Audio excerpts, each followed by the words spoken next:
Hi, this is Joe again with another review. For the sake of this video, we're going to be discussing the 1986 comedy Ferris Bueller's Day Off.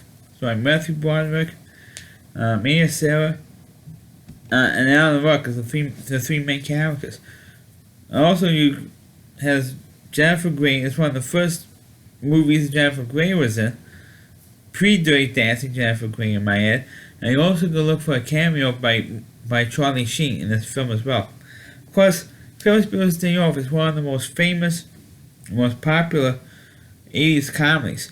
But if you look, deeper into it, and this movie is now 35 years old, you can see the problems of this movie. At least I did while I was watching it. And when I watched it again, this is not the first time I've seen this movie, but I watched it again just last night, and you can see what the problems are. Of course, the movie stars Matthew Broderick as the title character Ferris Bueller, and he decides to take another day off from school, which he has a habit of doing. This always was his ninth day out of school, and he's constantly coming up with ways of cutting school, because both of his parents work. So he, comes up with clever ways to make himself look sick, and then take the rest, and then, technically, he's really playing hooky from school. He's kind of like the Zach Morris of, motion pictures, because the type of stuff that Ferris Bueller does in this movie is the same type of stuff you see Zach Morris do every single week on Saved by the Bell. I mean, it's that type of crazy antics that Zach. Who knows? Maybe Ferris Bueller was the inspiration for the Zach Morris character. We can both the slimy characters that get away with murder, pretty much, and that's what Ferris Bueller does in this whole movie. He takes a day off from school. He gets his two friends. At least one of them, the Sloan character, out of school.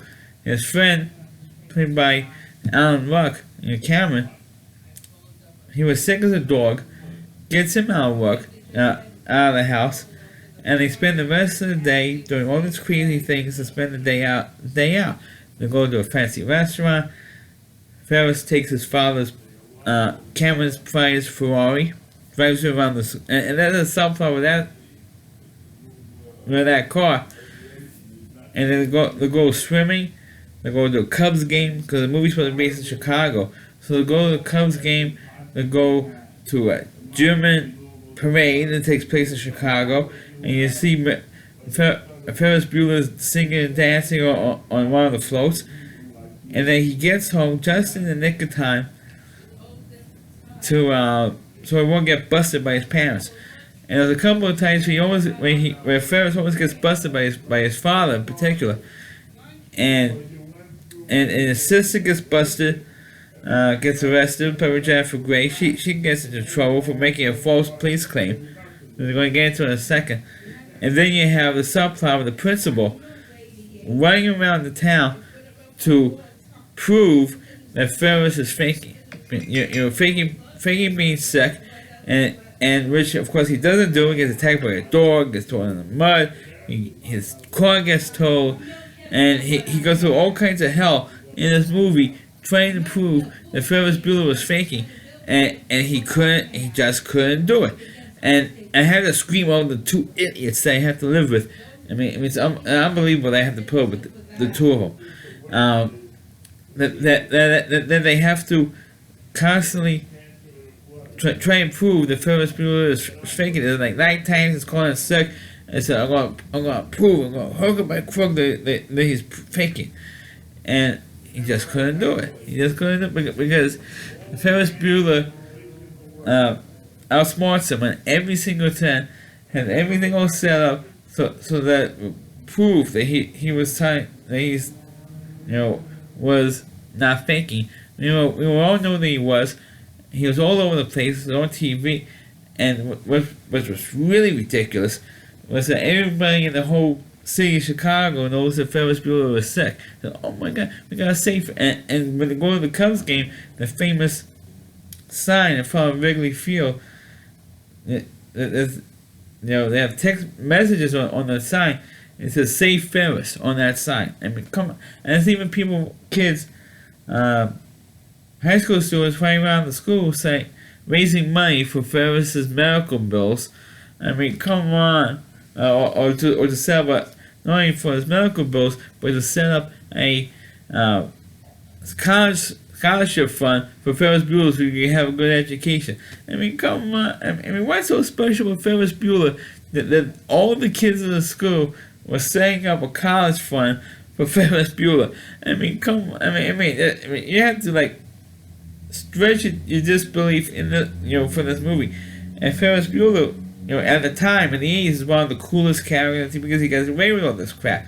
Now, 35 years later, after this movie came out, you notice that in the modern world, in the real universe here, in the real world, he would get busted so many times over that's not even funny, and he wouldn't even get out of high school for putting the crap that he's pulling in this movie.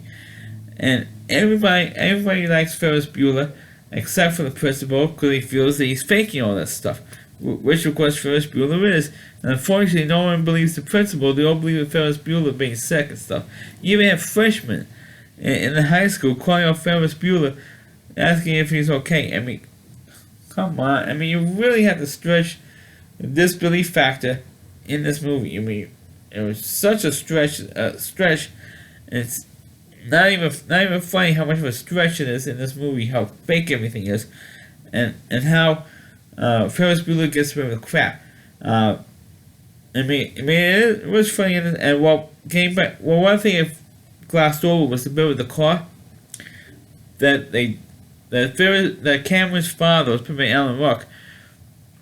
His father had this prize 1960s Ferrari, 1962 Ferrari or something, and it has only 126 miles on it. Because he doesn't let anybody drive it.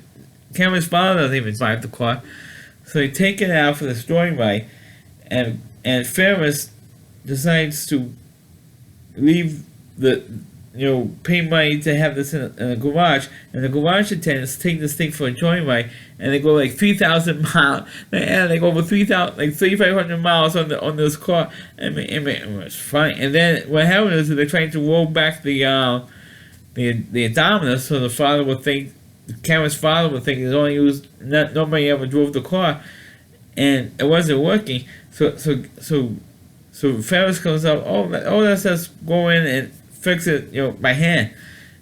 And Cameron says, forget it. And said, I always hated this car because my father loves this car more than his own family.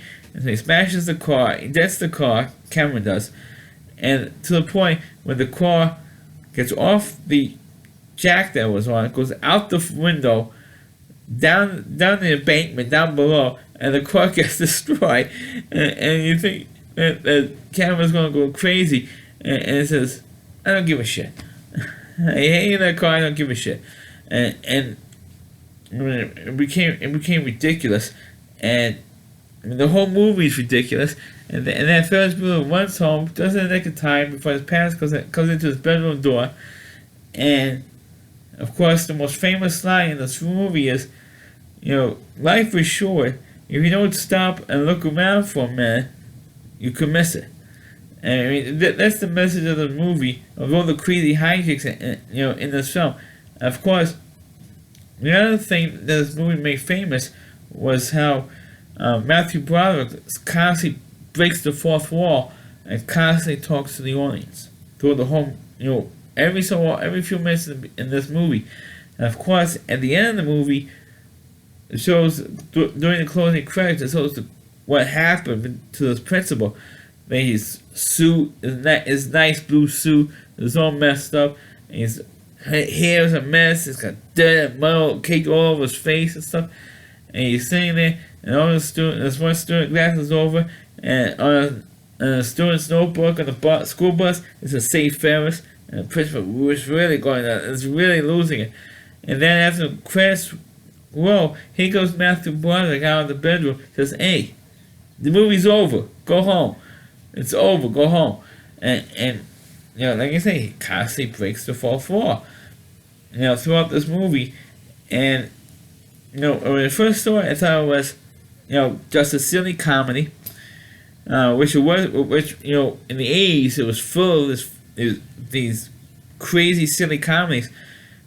And at the time, you think it's like just watch a movie on Wojo.com, whatever it was. So the movies that at the time came out was like, now it's hated, and I feel that if Ferris Bueller came out today, nobody would like it. I should also mention that there used to be a TV show, a short-lived TV show about Ferris Bueller, and that show was not successful at all. It was a terrible show, based, of course, on the movie. And of course, the TV show didn't work out because people remember the movie, realized how the movie was so silly and doesn't translate well as a TV show. Well, 35 years later, this movie did not age well in 35 years. Like I said, the only thing that's real creative stuff is how Matthew Broderick's or Ferris gets out of school. That's the only best creative part of this movie, and how it gets trying to come up with new ways or new diseases that get sick and or to get out of school. That's the only real creative. But I'm sure there are plenty of kids that over the years after that, and they see, and in the 3, 4, or 5 years after the movie came out, trying to copy what Ferris Bueller did. I guarantee that people were doing that. But nowadays, you think this movie is stupid, and it's not. Yeah, it's like I just said, the movie did not age well, and you think it's totally dumb, which I feel happens. So that's my review of the movie Ferris Bueller's Day Off. Please click on this video, please rate it. Please subscribe to my channel, please forward this video on your Facebook pages. You can check out all my reviews on my YouTube channel at rallyc.com. It's all WDY.com. On the homepage, my reviewer, Christine Moore, and please check out all of his videos on his website. Thanks for watching, and catch you next time.